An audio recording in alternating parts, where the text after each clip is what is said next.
Hi, everyone. It's Wednesday afternoon, a little after 6 o'clock, and this is your closing comment for today. It's video number 287. It couldn't have been a much quieter day. It was incredibly boring, although there were some highlights. I'll get into those in a little while, but as you can see, we had a very short range day closing, basically down about in the S&P down 11 and a quarter. When you're used to having a range of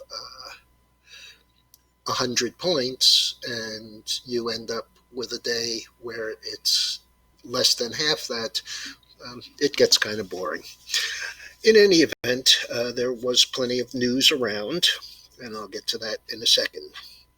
The Dow spent the entire day going sideways, just like the S&P, finished down 170, or less than a percent. The Nasdaq was up 1466. S&P was down 11 and a quarter. All of those still in that half of 1% or lower range. And the Russell was the leader again today, except this time it was on the downside. It's been outperforming pretty dramatically on the upside. Volume was lower today, and advanced declines on the NYSE were 2-1 down. Over on NASDAQ, they were 3-2 down, and NYSE volume was about 3-1 down. The stronger groups were consumer discretionary, information technology, and communication services, while the weaker sectors were energy, financials, and real estate. And if you were expecting there to be more activity during the Powell testimony in front of Congress, you were sadly disappointed. It had absolutely no effect on the market. In Dow stocks, we had 22 down, 7 up, and Walgreens unchanged. The biggest loser of the day was Boeing, down 37 Dow points, followed by Goldman Sachs down 24, JP Morgan down 18, Caterpillar and American Express were both in the minus 12 category, and the only stock that was up a whole number was Home Depot, adding $6 to S&P. So we had more news out of Beijing. Evidently, there were about 400,000 people tested. And while there were only 437 positive results, the problem is that there are some clusters. All of them seem to have come from a wholesale food market, and it looked like the culprit might be imported salmon. So don't try and get salmon tonight in Beijing. And the clusters that were in the outlying areas of the city and in neighboring provinces were concerning. And so the city is back on high alert. Schools are all closed, and the government has made the announcement that they may stay that way until as long as February of next year. On the commodities side, oil was down 42, gold was down 90 cents after being both up and down. I'll show you a chart on that in a moment. Bitcoin was down 200. The US dollar was up 0.2%, and bonds rallied today and were up about a half a point. That is not really considered flight to safety area, but nonetheless, a quiet day there too. Here's the gold chart, and as you can see, we had a slightly lower high and a slightly lower low, but still not a particularly extensive day. And what's interesting here to me, and I'll show you on a little longer term chart, push it out to a year.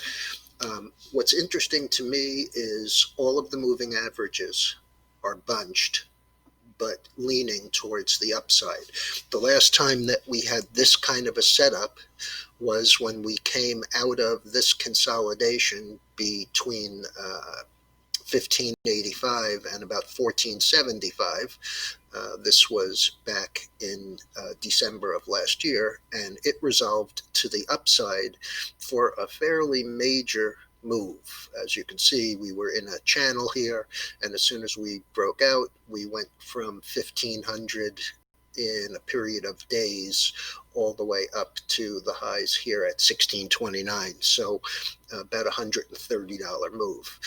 I think that this move could be more extreme than that.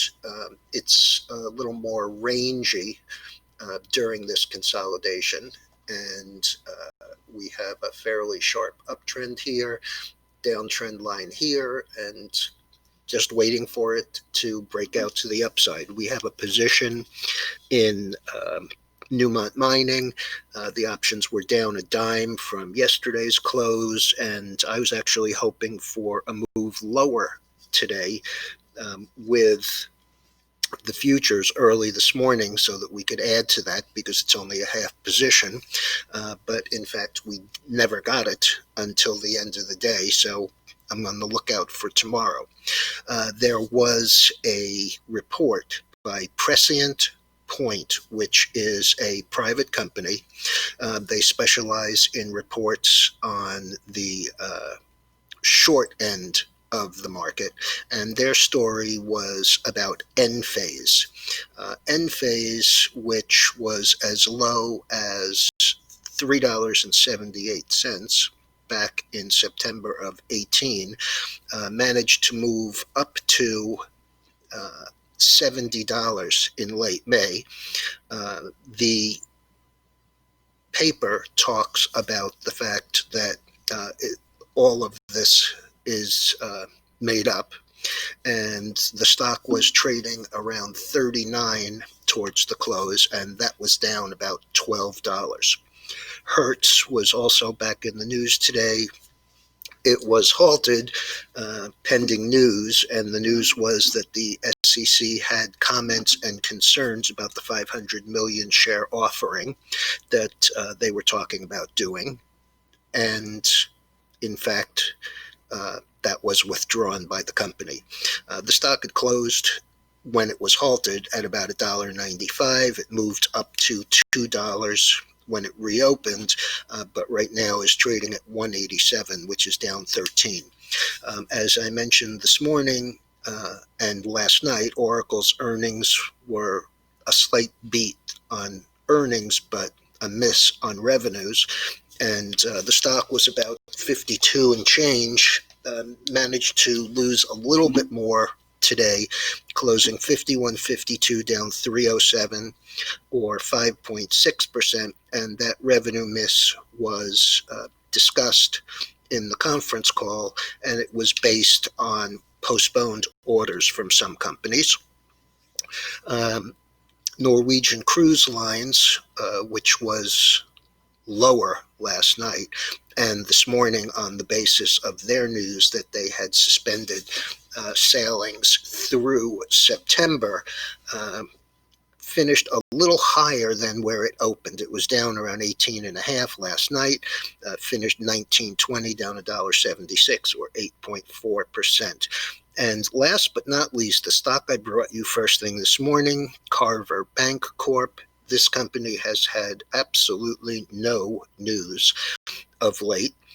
This morning, prior to the open, the stock was trading 14, up almost 12. In fact, it traded as high as $22.97 today, before tumbling back and closing at $8.39. And even with that sell-off, it was still up $5.98, or 248%. Last but not least, I just wanted to give you an update on the year-to-date numbers. The NASDAQ is actually up 10.5%. The Dow is down 8.5%. The S&P is only down 3.6%, and the Russell, even with its recent strength, is still down 14.5%. Have a good evening, and I'll be back in the morning.